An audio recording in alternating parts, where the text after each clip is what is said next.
En esta oportunidad vamos a estudiar Filipenses 2, el versículo 6, eh, que dice lo siguiente. Si miramos en la Reina Valera, la versión que estamos usando para estudiar este curso de exégesis, Filipenses 2, 6 dice: el cual, siendo en forma de Dios, no estimó el ser igual a Dios como cosa a que aferrarse.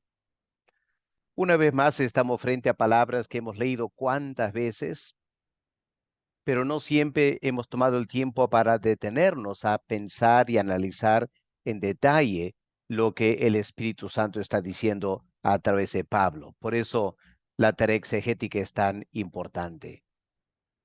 Ahora, recordemos que aunque este pasaje no sea un himno cristológico, es decir, si aquí el apóstol Pablo no está elaborando cristología, sino simplemente indicando el modelo de Cristo a seguir por los creyentes en Filipos para mantener la unidad, es innegable que este pasaje tiene mucha riqueza cristológica, es decir, tiene mucho que enseñarnos acerca de la persona de Cristo. En segundo lugar, aunque sea un himno que Pablo está citando y él no lo haya escrito él mismo, obviamente Pablo estaría citando estas palabras porque él está totalmente de acuerdo con ellas. Así que estas palabras, versículo 6 en adelante, nos permite elaborar o a lo menos acercarnos a la cristología del apóstol Pablo, lo que el apóstol Pablo entendía por la persona del Señor Jesús. Empecemos, como siempre hay que hacerlo, con un análisis del texto en griego. Permítame leer, aunque no soy tan docto en griego, pero al menos poder leer el texto en griego. Hos en morfe theu, huparjon, ouk, hapargmon, hegesato to einai, gisa theo, o isa theo. Ahora, esas palabras, la transliteración sería: quien en forma de Dios, existiendo, no un premio, consideró el ser iguales a Dios. Ahora, es una eh, traducción interlineal, es decir, estamos traduciendo palabra por palabra y no tiene mucho sentido en esa manera. Lo vamos a poder reordenar las palabras en un momento, pero a lo menos que ustedes aprendan a relacionar las palabras en griego con la palabra en español. De esa manera nos permite empezar la tarea exegética.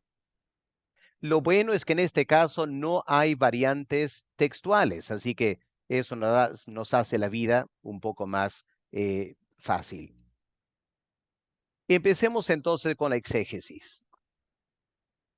Notamos aquí, especialmente si lo estamos tomando como un himno, que el versículo 6 tiene dos líneas o dos frases. La primera es: el cual, siendo en forma de Dios. Línea 1. Línea 2. No estimó el ser igual a Dios como cosa que aferrarse. Ahora, si empezamos con la primera línea, notamos que apunta a la naturaleza de Cristo, ¿no es cierto? En la eternidad. ¿Qué está diciendo Pablo? Que Cristo existía en la forma de Dios. Se sobreentiende desde la eternidad. La segunda línea o la segunda frase es diferente porque apunta a la actitud de Cristo. Capten eso, la actitud de Cristo frente a su existencia eterna. ¿Cuál era esta actitud? No consideró que ser igual a Dios era un premio o algo al que tenía que a toda costa aferrarse. ¿Ok? Así que vamos captando la idea general. La primera línea tiene que ver con, digamos, la ontología de Cristo, su existencia. La segunda línea tiene que ver con la actitud de Cristo frente a su propia ontología o existencia. Empecemos ahora en más detalle. La primera palabra en griego es el pronombre relativo hos, es masculino, así que se refiere a Cristo. Lo maravilloso del idioma griego es que hay pronombres masculinos, femeninos y neutros, y eso te permite hacer una exégesis muy precisa. En este caso, el hecho que el pronombre sea masculino indica que se refiere a Cristo, a quien Pablo mencionó al fin del versículo 5, ¿no es cierto? Miremos versículo 5. Haya pues en vosotros este sentir que hubo también en Cristo Jesús, el cual, ¿quién? ¿Ok? Claramente se refiere al antecedente Cristo Jesús. Por eso lo traducimos quién o en la Reina Valera, el cual. Ahora aquí hay que notar algo importante. Aunque este pronombre relaciona lo que Pablo está por decir en versículo 6 en adelante, y especialmente versículo 6 con Cristo Jesús, es muy importante notar que el contexto indica que Pablo tiene en mente la naturaleza divina de Cristo Jesús, no la naturaleza humana, ¿no es cierto? Simplemente no es cierto afirmar que Jesús, siendo en forma de Dios, no, Jesús nació como un bebé. Jesús tenía una naturaleza humana. A ese ser humano que llamamos Jesús se le dio el título ungido porque el Espíritu Santo vino sobre él. En otras palabras, el Espíritu Santo vino sobre la naturaleza humana de Jesús para empoderarlo para el ministerio terrenal. Pero sabemos que gracias a la encarnación, ese hombre Jesús de Nazaret tenía doble naturaleza. La naturaleza humana, que fue ungida por el Espíritu Santo, y la naturaleza divina, que era el eterno Hijo de Dios. Así que, aunque Pablo aquí empieza diciendo el cual, que se refiere a Cristo Jesús, en realidad tenemos que entender que Pablo está pensando en la naturaleza divina de el Señor Jesús. En Juan capítulo 1, versículo 1, el apóstol Juan es mucho más preciso cuando afirma en el principio era el verbo. Juan no dice el principio era Cristo Jesús. Él está hablando de la naturaleza divina, ¿no es cierto? Por eso Juan dice en el principio era el verbo. Ahora, la diferencia es la siguiente. En el prólogo a su evangelio, lo que Juan quiere hacer es elaborar o presentar una cristología. Está pensando cristológicamente, Juan, y por eso es tan preciso. En Filipenses 2 hemos notado que Pablo no está haciendo cristología. Pablo está tratando un tema pastoral. Por eso Pablo aquí es un poco impreciso y tenemos que pensar bien a qué se refiere el apóstol Pablo para no equivocarnos. Ahora, Pablo es mucho más preciso en Colosenses 1. Y esto es interesante notar, hermanos, esta diferencia. Si vamos un momento a Colosenses 1, miren el versículo 15. En la Reina Valera, que dice, Él es la imagen del Dios invisible. Pero en griego es el mismo pronombre relativo, hos. que aquí la Reina Valera traduce Él. Pero si miramos del versículo 13 en adelante, miren Colosenses 1, versículo 13, el cual nos ha librado de la potestad de las tinieblas y trasladado al reino de su amado Hijo, en quien tenemos redención por su sangre, el perdón de pecados. Él es la imagen, Jos, el cual es la imagen. Ahora, en Colosenses 1, este pronombre relativo Jos, ¿a qué se refiere? Bueno, se refiere a Dios el Hijo. Versículo 13, el amado Hijo, la naturaleza divina. Así que noten ese detalle. En Colosenses 1, el apóstol Pablo está haciendo cristología. Por eso él es muy preciso. Pero en Filipenses 2, Pablo no está haciendo cristología, está tratando un tema pastoral. Así que vamos notando, hermanos, qué interesante que cuando un autor bíblico está tratando un tema, el tema que trata puede afectar su terminología y la precisión de lo que está diciendo. Por eso, una regla hermenéutica muy importante es la siguiente. Cuando vas a elaborar teología de la Biblia, empieza con pasajes que tratan específicamente esas teologías, porque ahí vas a encontrar gran precisión. Pero cuando vas a un pasaje que no está tratando ese tema explícitamente, entonces tenemos que tener mayor cuidado. Por ejemplo, pensemos en la parábola del hijo pródigo. Ahí tenemos, digamos, el tema de un inconverso que se aleja de Dios y luego se arrepiente y vuelve a Dios y el Padre lo recibe, ¿no es cierto?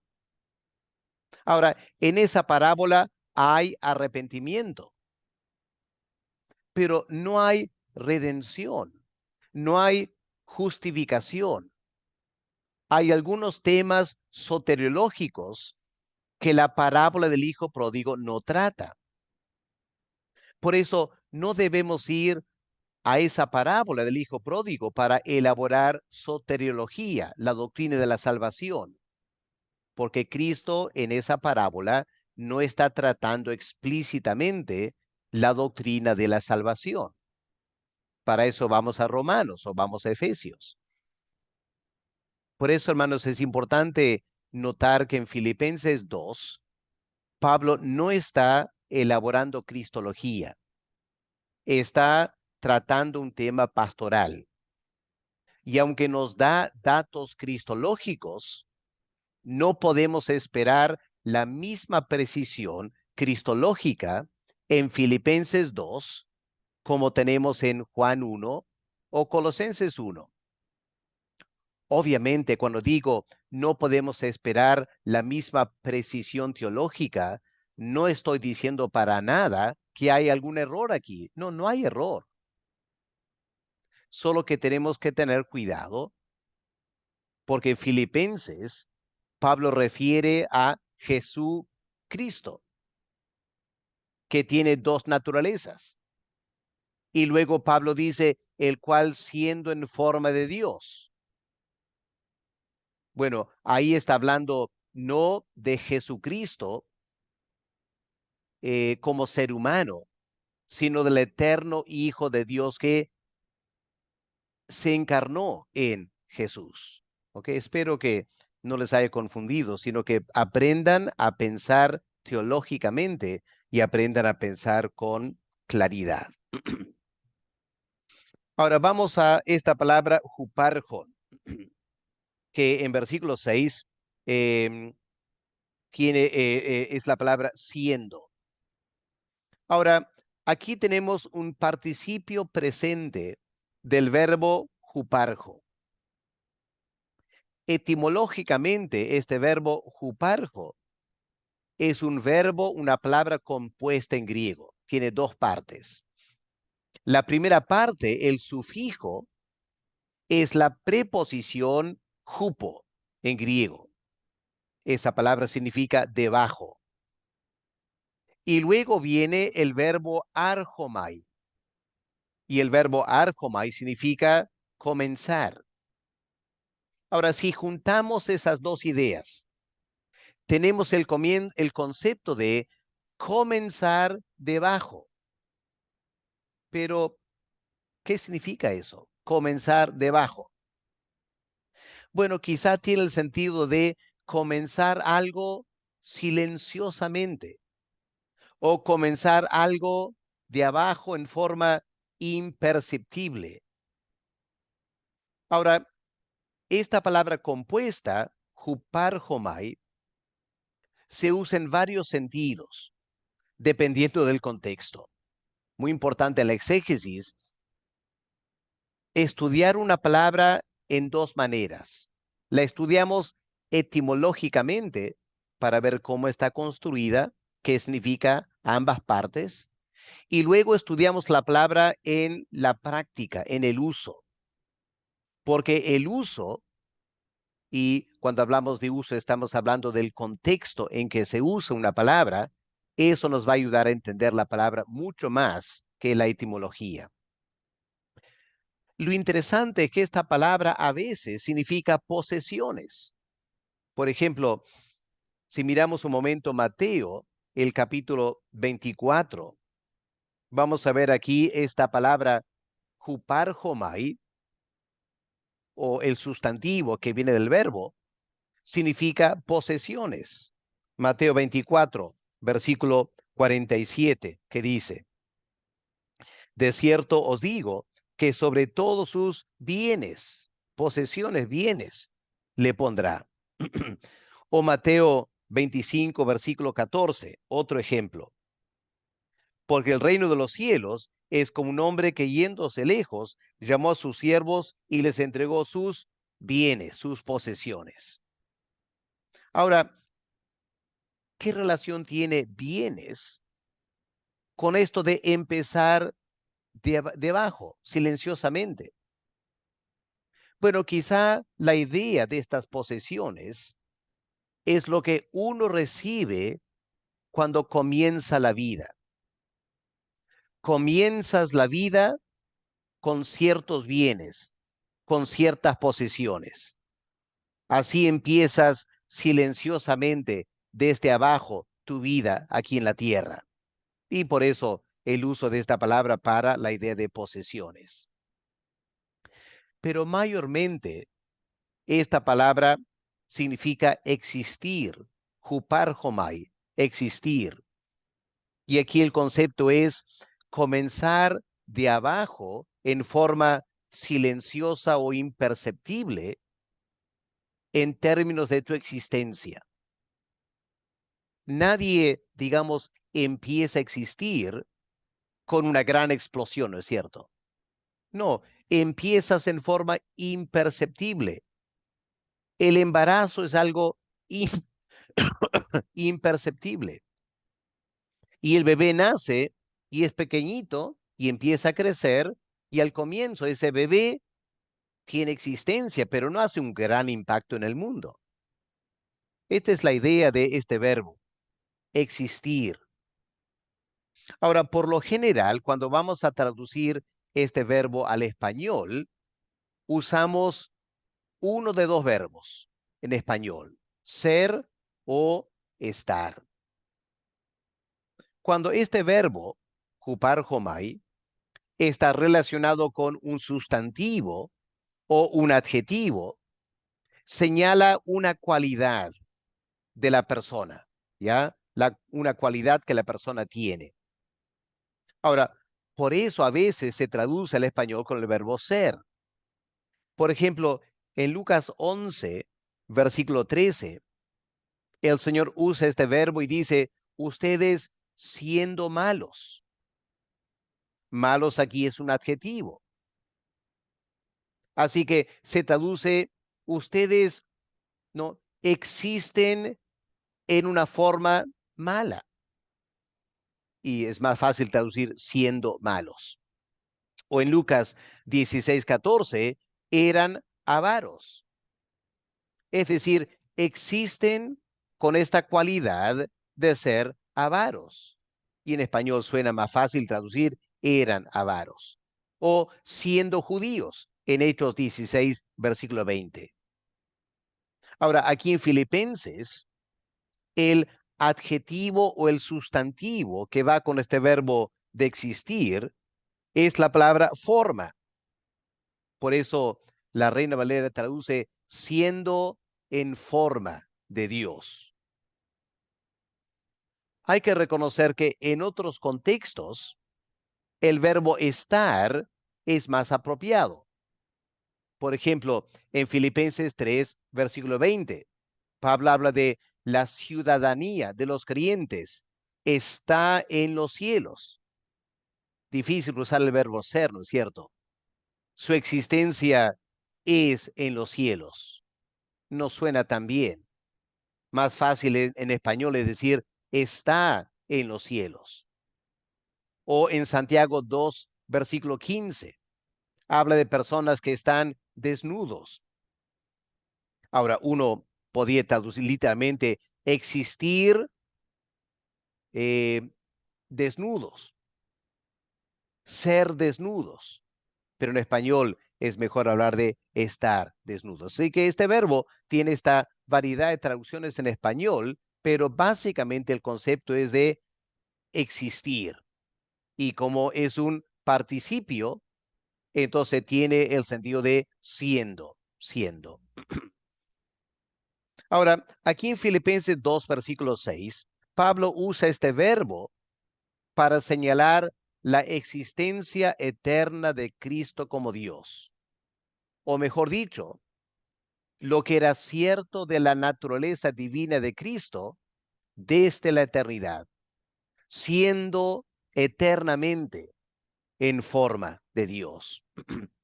Ahora, enfatizamos eso de eternamente porque el participio está en el tiempo presente.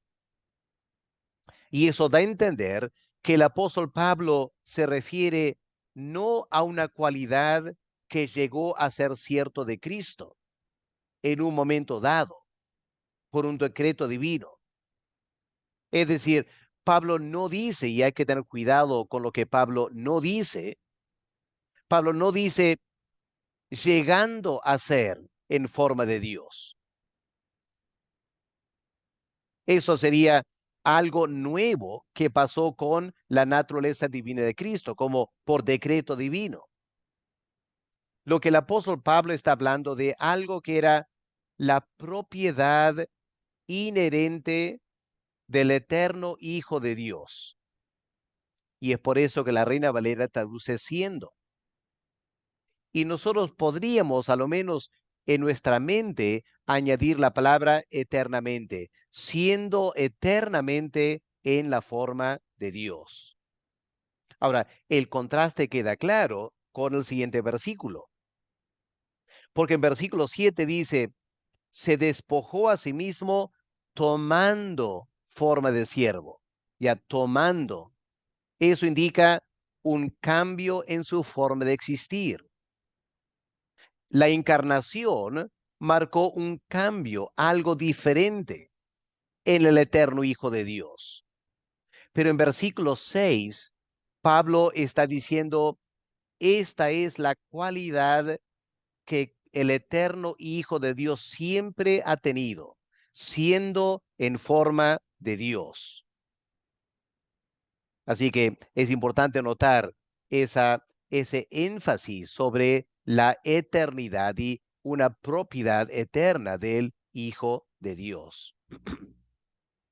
Ahora, siempre es interesante cuando estamos haciendo exégesis comparar con otras versiones de la Biblia en español para ver cómo traducen. La Biblia de las Américas traduce, aunque existía en forma de Dios. ¿Ya? Interesante. No dice siendo, dice existía. Y uno añadiría en la mente, aunque existía eternamente, en la forma de Dios. La Nueva Traducción Viviente, francamente, simplifica el texto en griego. Traduce, aunque era Dios. Pero Pablo no dice, aunque era Dios. Aquí falta la palabra forma, que la NTV omite. Más problemático es la versión Dios habla hoy. Aquí sí esa versión distorsiona bastante, o por lo menos confunde lo que Pablo está diciendo.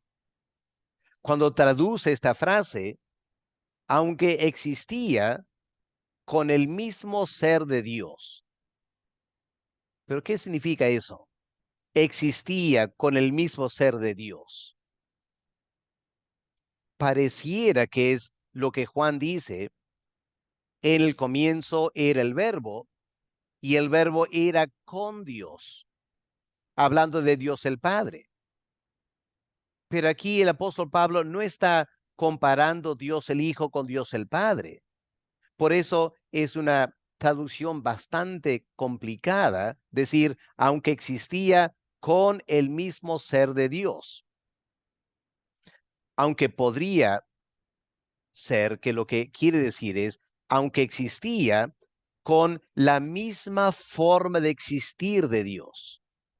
Pero no creo que es una buena traducción la Dios habla hoy. Por eso, cuando aprendemos a hacer exégesis, esto nos ayuda a evaluar las versiones del hebreo en español, y eso es un ejercicio muy interesante.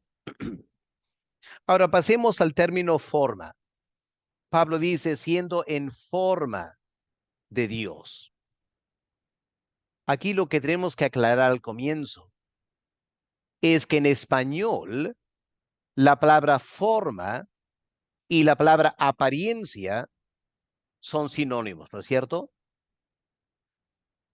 La forma de em, la forma de ese hombre es muy elegante, o la apariencia de ese hombre es muy elegante. Ya en español son sinónimos, pero en griego hay dos palabras diferentes para estos conceptos.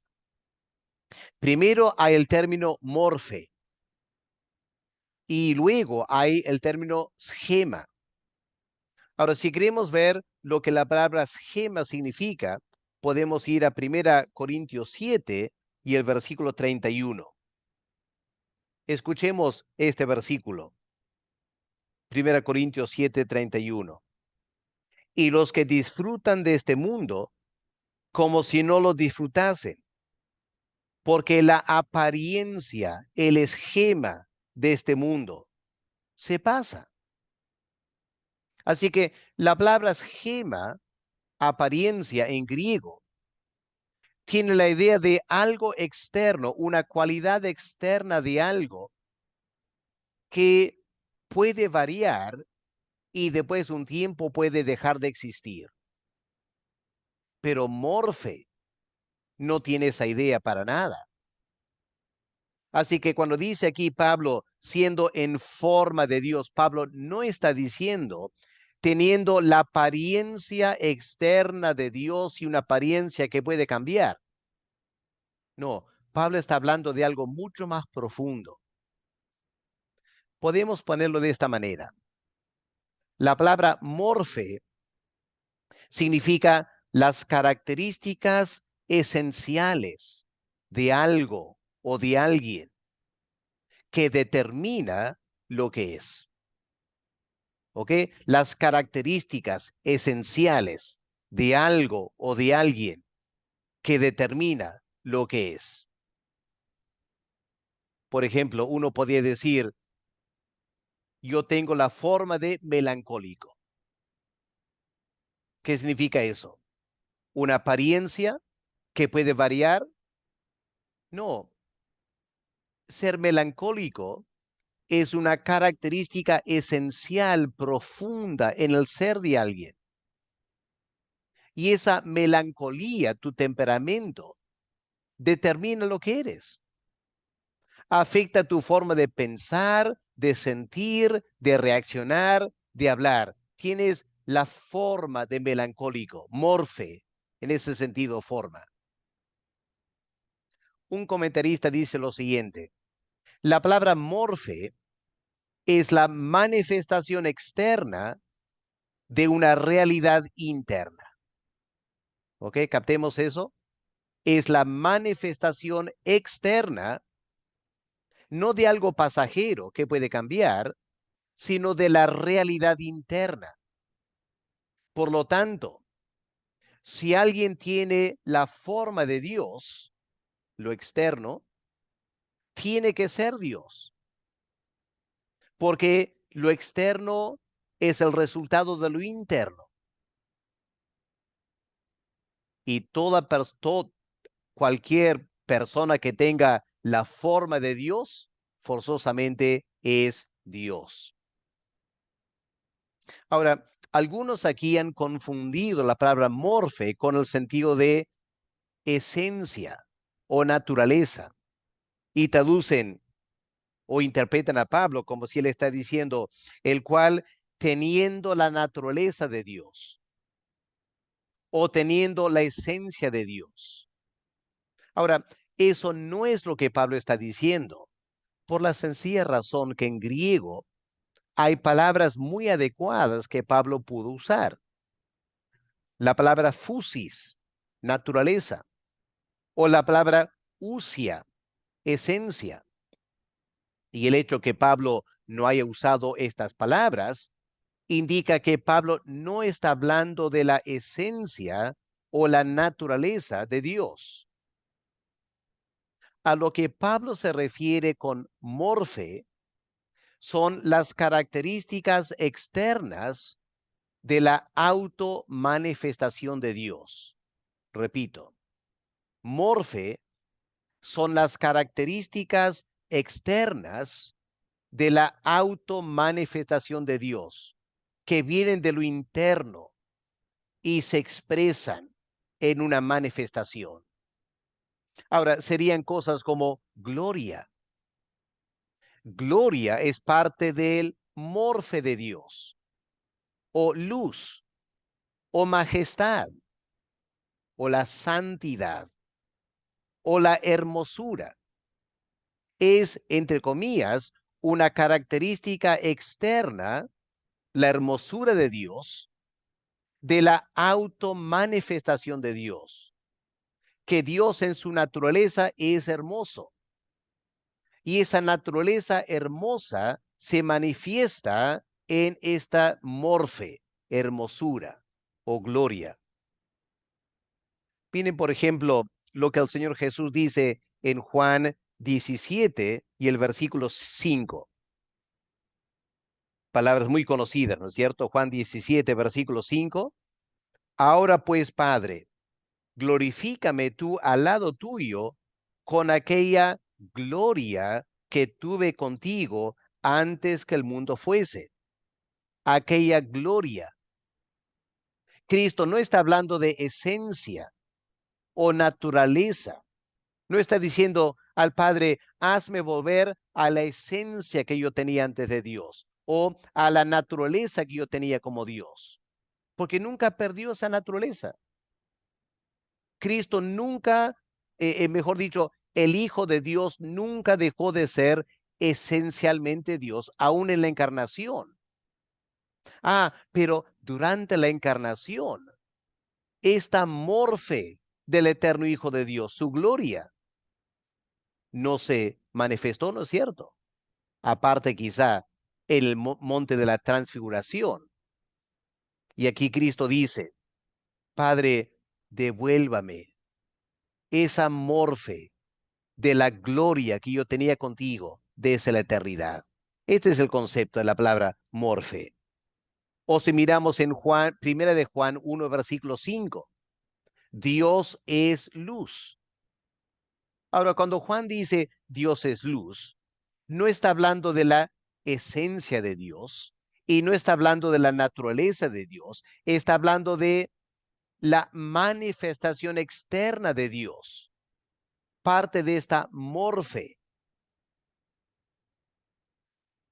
O primera Timoteo capítulo 6, versículo 16, si miramos un momento Primera Timoteo, capítulo 6, el versículo 16. Leemos lo siguiente. El único que tiene inmortalidad, que habita en luz inaccesible. Habita en esta morfe de Dios, la luz inaccesible. ¿Se acuerdan cuando Moisés subió al monte Sinaí y entró la presencia de Dios? ¿Qué fue lo que Moisés vio? Vio algo, ¿no es cierto? Moisés vio la morfe de Dios, su gloria, su poder, su majestad. Esa es la morfe de Dios. Toda persona que ha estado en la presencia de Dios es consciente no tanto de la esencia o naturaleza de Dios, que es totalmente invisible, pero cuando Dios se manifiesta, Él hace notar morfe, alguna característica externa que nace de la esencia, pero no es la esencia. Viene ahora a mi mente la analogía del sol. ¿Qué es el sol? Es un enorme planeta de gas donde hay constantes reacciones termonucleares ocurriendo ahí. Así que la esencia o la naturaleza del Sol son reacciones termonucleares, o la esencia del Sol es gaseoso. Pero lo que nosotros vemos es luz. Lo que nosotros sentimos es calor. Ahí está la morfe del Sol. La morfe que viene de algo en lo interior del Sol. A eso está apuntando el apóstol Pablo. El eterno Dios tiene cierta esencia y naturaleza, que es invisible porque Él es espíritu. Pero de vez en cuando y en cierta manera, constantemente, si tuviéramos ojos para verlo, si viviéramos constantemente la presencia de Dios como los ángeles, todo el tiempo estaríamos viendo morfe de Dios. Y esto es lo que Pablo está diciendo aquí. Está diciendo el hombre Jesús de Nazaret es la encarnación del eterno Hijo de Dios. Y por eso dice, siendo en forma de Dios.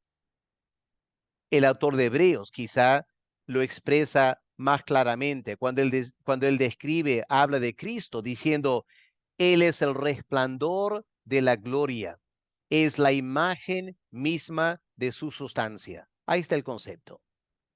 Aquí está la morfe, el resplandor de su gloria, la imagen misma de su sustancia. Y lo que Pablo está diciendo es que la naturaleza divina que se encarnó en Jesús de Nazaret, desde toda la eternidad, ha tenido toda esta morfe del Dios eterno. Lo que Pablo dice en Colosenses 1:15, la imagen del Dios invisible. Ahora, aquí hay dos detalles para notar antes de avanzar. Hay que reconocer, hermanos, que lo que Pablo dice aquí es un concepto bastante misterioso y difícil de captar. ¿Cómo podemos expresar en palabras precisamente lo que es la forma de Dios? Dios es espíritu, por lo tanto no tiene ninguna forma física o material. No obstante, aquí Pablo parece que está hablando de algo diferente de la naturaleza de Dios. Cuando esa naturaleza se exhibe, lo que los ángeles ven en la gloria, en la presencia de Dios, lo que nosotros vamos a ver, a lo menos de Dios el Padre, cuando estemos en el cielo después de esta vida aquí en la tierra. Ahora, un segundo detalle es importante, hermanos. Es importante resaltar que aquí la palabra Dios en Filipenses 2:6 no debe entenderse de Dios el Padre. Pablo no está diciendo que Dios el Hijo tenía la forma de Dios el Padre. Aquí Pablo no está hablando de la relación entre dos personas de la Trinidad. Eso sí tenemos en Juan capítulo 1, versículo 1. Aquí la palabra Dios significa divinidad en forma general. Es algo que los tres comparten igualmente. El Padre, el Hijo y el Espíritu Santo, los tres tienen morfe de la divinidad y lo tienen en exactamente la misma manera. El Padre tiene la gloria de Dios. El Hijo tiene la gloria de Dios. El Espíritu Santo tiene la gloria de Dios. Es la misma gloria. El Padre tiene majestad. El Hijo tiene la misma majestad. El Espíritu tiene la misma majestad. Esta gloria de la divinidad, esta majestad de la divinidad, lo que todo ser es consciente cuando está en la presencia de Dios, esos atributos. Ese es morfe. Y aquí Pablo dice de el eterno Hijo de Dios, siendo en la morfe de la deidad. Ahora pasemos a la segunda frase. Ahora Pablo dice, como contraste en un sentido, no estimó el ser igual a Dios como cosa a que aferrarse. Ahora, estas palabras no estimó o no consideró traducen el auristo, es una forma verbal en griego, el auristo en la voz media del verbo egeomai.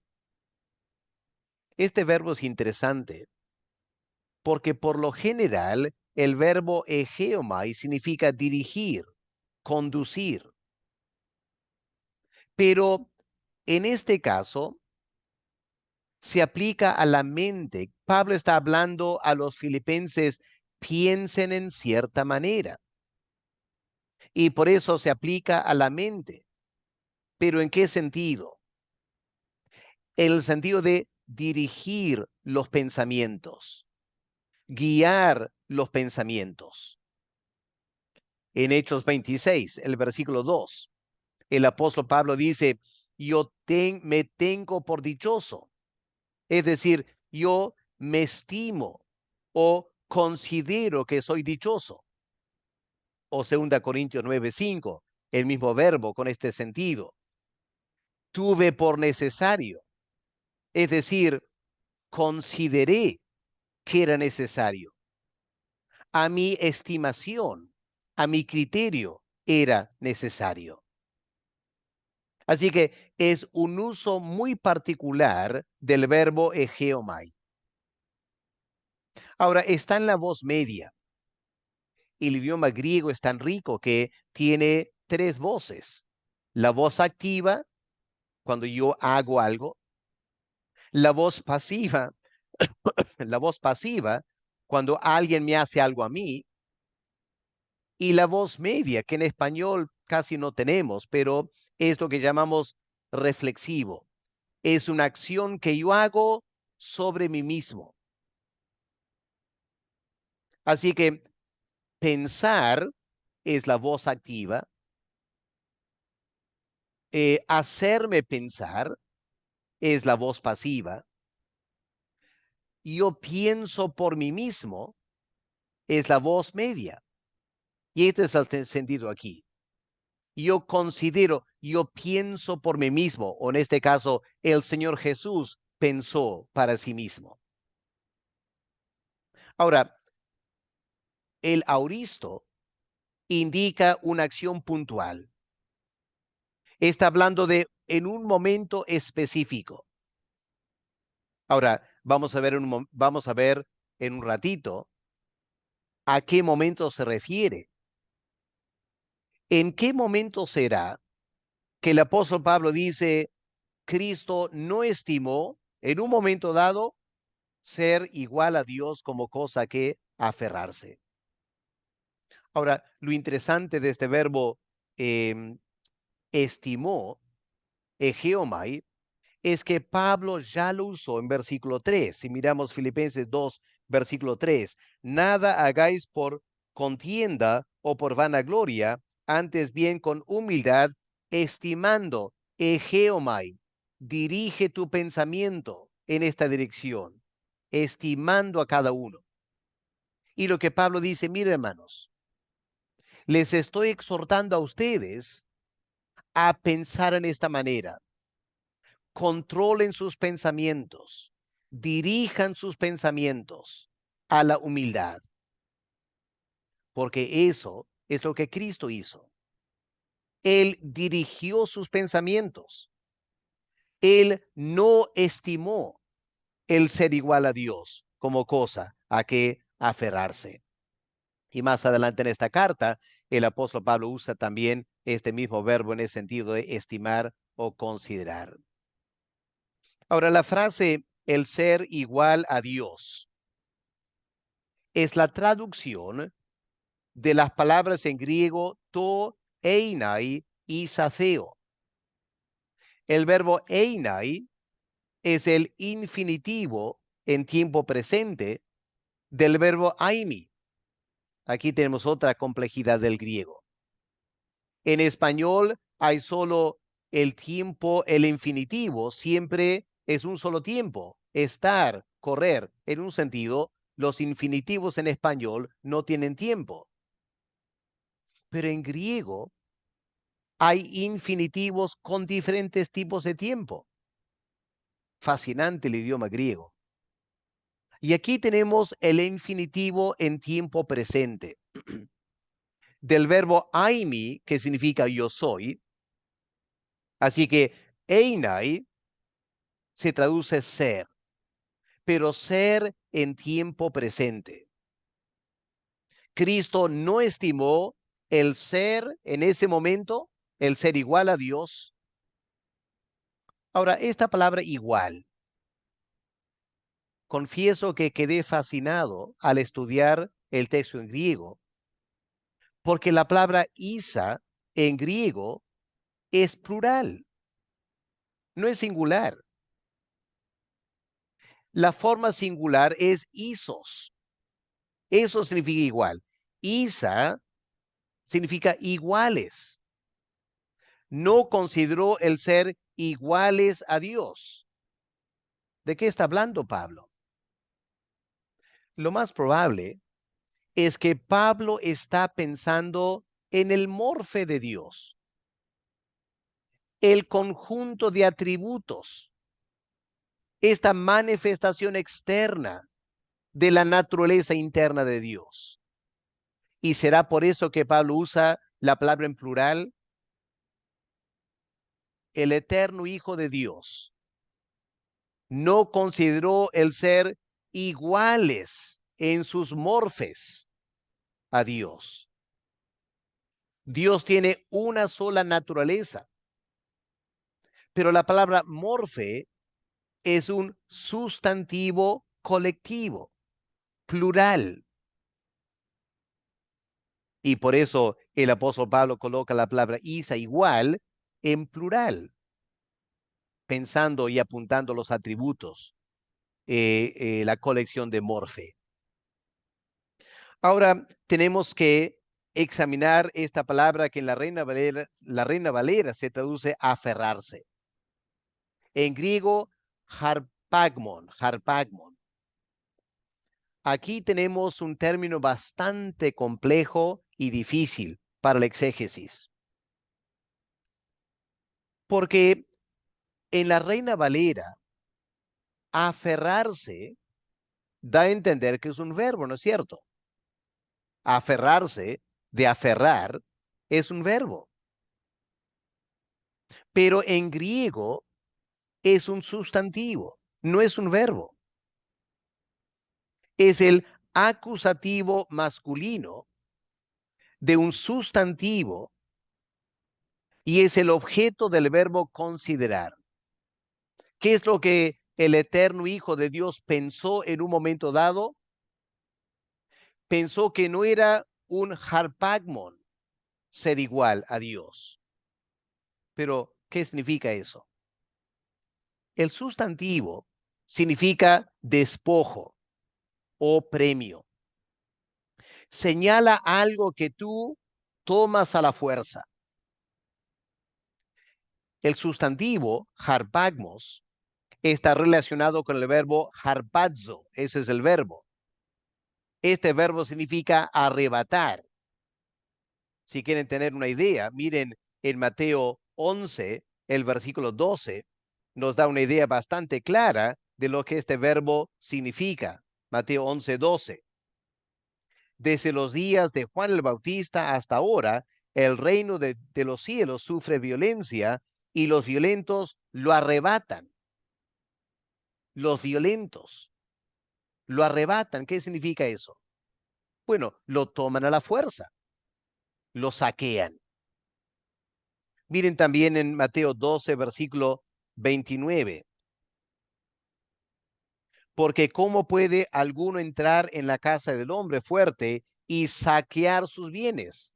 Harpazo, saquear los bienes. Pero Pablo no usa el verbo aquí. Él usa el sustantivo vinculado con el verbo. Así que el sustantivo puede tener el sentido de el acto de arrebatar. Usaríamos la palabra arrebatamiento. O puede ser el objeto arrebatado. El objeto traducimos despojo o premio. Ahora, según el uso de esta palabra en griego, significa algo que debe ser arrebatado. El sustantivo, algo que debe ser arrebatado. Por lo tanto, apunta a un premio que tienes que ganar, ¿no es cierto?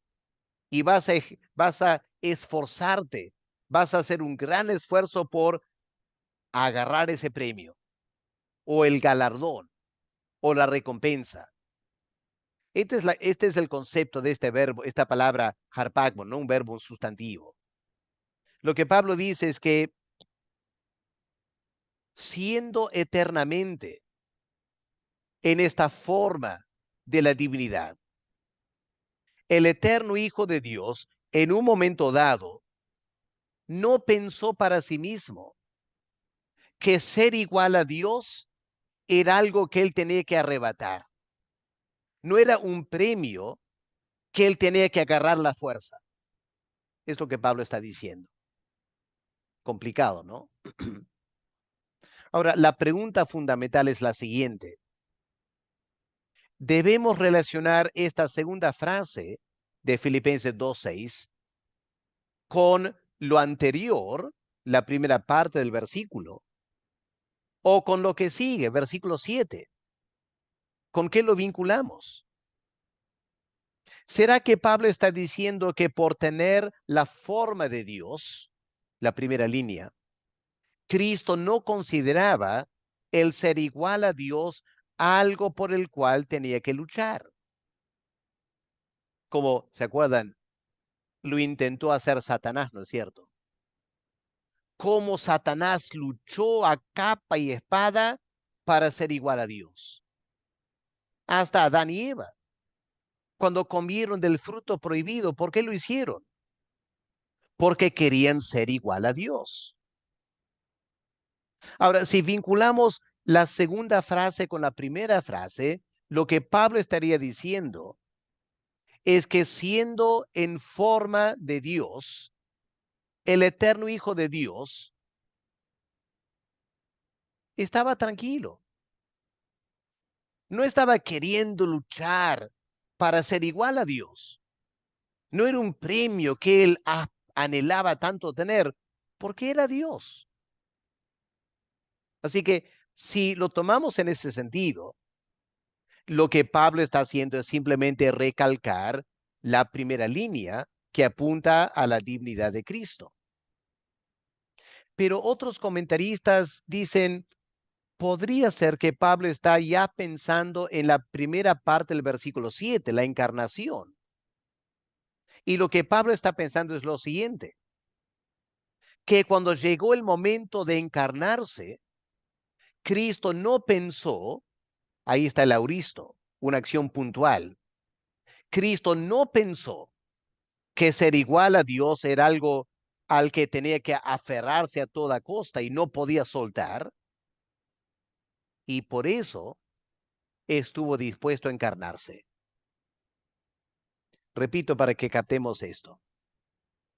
Dado a que Cristo tenía de la eternidad la forma de Dios, cuando llega el momento de la encarnación, cuando el Padre le pide al Hijo venir aquí a la tierra, en ese momento puntual, Cristo no pensó que ser igual a Dios era algo que él tenía que aferrarse y apoderarse de eso a toda costa. Y precisamente porque Cristo no sentía, o el eterno Hijo de Dios, no sentía que era necesario aferrarse, que se dio la encarnación. Porque como vamos a ver más adelante, la encarnación para el eterno Hijo de Dios implicó un cambio de forma. Cambió la forma de la divinidad por la forma de un siervo, versículo 7. ¿Pueden notar eso? Versículo 7. Dejó la forma eterna de Dios para asumir la forma de siervo. Ahora, si Cristo hubiera tomado la forma de Dios y el ser igual a Dios, algo que él jamás iba a dejar, la encarnación nunca se habría dado y no seremos salvos. Era porque el eterno Hijo de Dios en su esencia es humilde, que cuando el Padre le pidió que se encarnara, él estaba dispuesto a hacerlo, porque para él ser igual a Dios y retener la forma de Dios no era algo que él desesperadamente tenía que retener y no estaba dispuesto a soltar. Ahora, el contexto aquí nos ayuda. El contexto nos ayuda a reconocer que la segunda interpretación es la correcta, la segunda. La primera interpretación tendría sentido si Pablo estuviera dando una clase de cristología, ¿no es cierto? Si la mente de Pablo estaba enseñando cristología y si lo que Pablo aquí quiere hacer es simplemente afirmar la deidad de Cristo, sería entendible que él dijera lo siguiente: hermanos filipenses, Cristo es divino, tiene la forma de la divinidad. Por lo tanto, por tener la forma de la divinidad, él no tiene por qué aspirar a ser igual a Dios. Menos tiene que pensar que ser igual a Dios es un premio por el cual él tiene que luchar. Ahora, hay una versión, JBS, la Biblia Jubileo, que sí lo toma en este sentido. Y presten atención para que puedan ver la diferencia entre estas dos interpretaciones. La versión Jubileo de la Biblia dice lo siguiente: que siendo en forma de Dios, no tuvo por usurpación ser igual a Dios. En otras palabras, no hizo lo que Satanás hizo. No hizo lo que Adán y Eva trataron de hacer. Para el eterno Hijo de Dios, no era una usurpación ser igual a Dios. ¿Por qué no? Porque Él era Dios, eternamente la forma de Dios.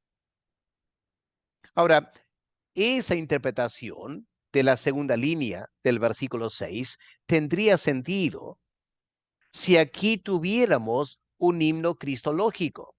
Si Pablo explícitamente está queriendo hacer cristología, como Juan en capítulo 1 del Evangelio, o hebreos en capítulo 1 de Hebreos. Pero como hemos notado, este pasaje, el propósito es pastoral, no cristológico. Y cuando entendemos que es pastoral, nos ayuda a reconocer que la segunda interpretación de la segunda línea es la correcta. Por eso recalco, hermanos, en esta parte de la carta a los filipenses, el apóstol Pablo, ¿qué está haciendo? No está enseñando cristología, está inculcando la humildad y presenta a Cristo como un modelo a seguir. Por lo tanto, la segunda interpretación del versículo 6 encaja mejor con todo el contexto de Filipenses 2 del 1 al 11. Lo que Pablo está afirmando es que Cristo, a pesar de ser divino, no fijó su mente en retener esta divinidad y la morfe de Dios a toda costa. Eso no era lo importante para él. Y porque no era imprescindible para él estuvo dispuesto a despojarse de la forma de Dios y tomar la forma de siervo. Ahora, así la mayoría de las versiones en español de la Biblia lo toman y por eso traducen el verbo aferrarse. La palabra arpagmos lo toman como si fuera un verbo, aunque no es un verbo. Por eso aquí la exégesis es complicada. Ahora, si queremos una ilustración clarísima de lo que Pablo está diciendo aquí, solo tienes que ir a Juan capítulo 13, versículos 3 al 5. Qué interesante cómo este pasaje ilustra exactamente lo que Pablo está diciendo aquí. Es tan interesante cómo la Biblia se explica a sí misma. ¿Qué leemos en Juan 13, versículo 3? Sabiendo Jesús, aquí está la mente de Cristo, ¿no es cierto? Sabiendo Jesús que el Padre le había dado todas las cosas en las manos. Y noten que había salido de Dios. En ese momento Jesús sabe que Él es divino. Él sabe que tiene esta naturaleza divina. Él sabe que vino de Dios y sabe que estaba por volver a Dios y volver a la gloria, volver a toda esa morfe que él tenía como divino antes de la encarnación. Ahora, puesto que él sabía todo eso, ¿qué hizo Cristo? ¿Qué le permitió a Cristo hacer en ese momento? Se levantó de la cena, se quitó su manto, tomando una toalla, se la ciñó, luego puso agua en un lebrillo y comenzó a lavar los pies de los discípulos y a secarlos con la toalla con que estuvo ceñido. ¿Qué es eso, hermanos? Servicio. Tomó la forma de siervo. Pero qué interesante. Él pudo tomar la forma de siervo porque sabía quién era. Estaba tranquilo acerca de su naturaleza divina. No tenía que aferrarse a esa naturaleza divina. Y por eso pudo servir a los apóstoles. Cristo, bueno, comento aquí algo, hermanos, ¿ya? Y piensen en tanto Satanás como el ser humano. Cuando una persona ha obtenido algo en forma ilícita, ¿qué pasa? Es muy renuente a abandonarlo, ¿no es cierto? Muy renuente. Se aferra a eso con toda su alma. Pero ha notado que cuando alguien tiene algo por causas naturales, le es mucho más fácil soltarlo. Imagínese Satanás, de haber logrado ser igual a Dios. ¿Se imaginan? Si a través de su gran esfuerzo, Satanás hubiera logrado ser igual a Dios, ¿se habría encarnado? ¿Se habría encarnado? ¿Estaría dispuesto a dejar esa forma de Dios que le costó tanto obtener para humillarse? No, Satanás jamás lo hubiera hecho. Y este es el problema con los seres humanos, ¿no es cierto? El ser humano en su orgullo se jacta de ser alguien tan grande. Todo ser humano tiene algo de eso, ¿no es cierto? Todos tenemos algo de eso. Nos creemos gran cosa. Y es precisamente porque nos creemos gran cosa que nos cuesta servir a otros. Eso estaba causando tantos problemas en Filipos. Evodia y Síntique habían logrado ser líderes en la iglesia con mucho esfuerzo. Y ahora que eran líderes, les costaba tremendamente humillarse y servir a la otra persona. Y eso se estaba reproduciendo en la congregación. Y Pablo dice, hermanos, no piensen así. Deben pensar que cada uno es mejor que el otro. Y Cristo, siendo en la forma de Dios eternamente, Él no consideró que esa forma de Dios, ser igual a Dios, era algo que Él tenía que agarrarse y jamás soltarlo. Y menos mal que no. Por eso se humilló a sí mismo y tomó la forma de siervo. Y hermanos, ahí terminamos esta clase con ese gran desafío.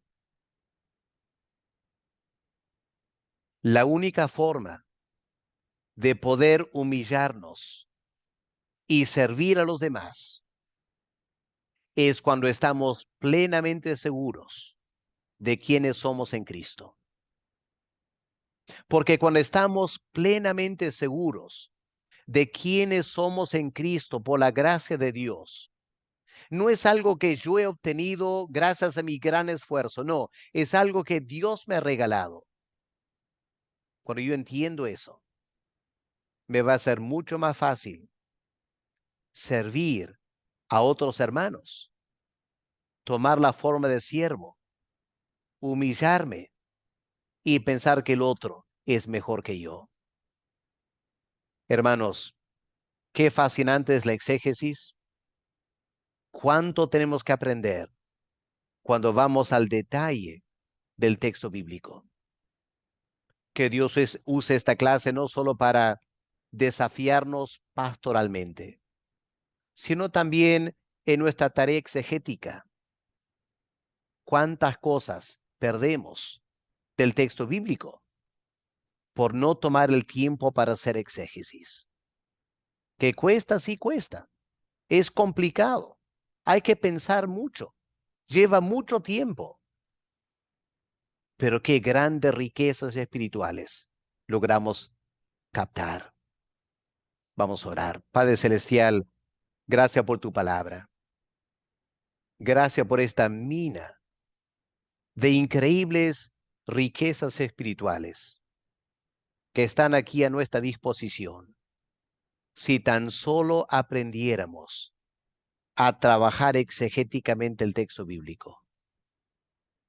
Padre, pido que mis hermanos tú le des la gracia de trabajar el método exegético, que usen herramientas de investigación bíblica, que profundicen su entendimiento del texto bíblico y que esto sea para tu gloria y para nuestra edificación espiritual.